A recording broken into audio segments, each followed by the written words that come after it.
Good morning guys, also to our 90,000 followers and counting. And now we're going back to ship for landing. After fish spotting, nakakita kami dyan ng mga 7 malalaking grupo mga kasimangisda.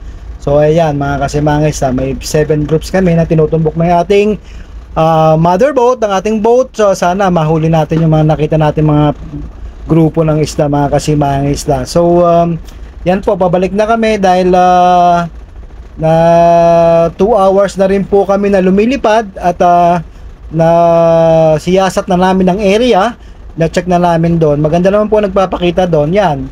Ayan po, approach for landing na po tayo dyan mga kasimangista. Pa-landing na po si Falcon. So, sinasalubong ko na siya dyan para wala na tayong pattern.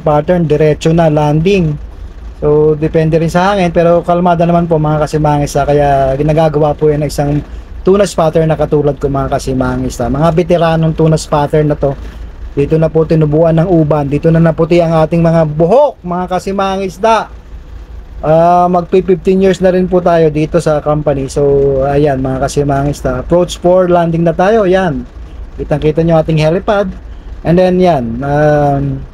Nagmamadali na nga po ang ating boat papunta doon sa area kung saan nakakita tayo ng mga grupo ng isda. Kaya good luck sa atin. Yan. Thank you Lord for the blessing and for the safe flight mga kasimangista. Antabayan lang po ninyo ang ating mga kasagaganapan sa kung mahuli natin yung mga nakitang isda. Maraming salamat po. Magandang umaga.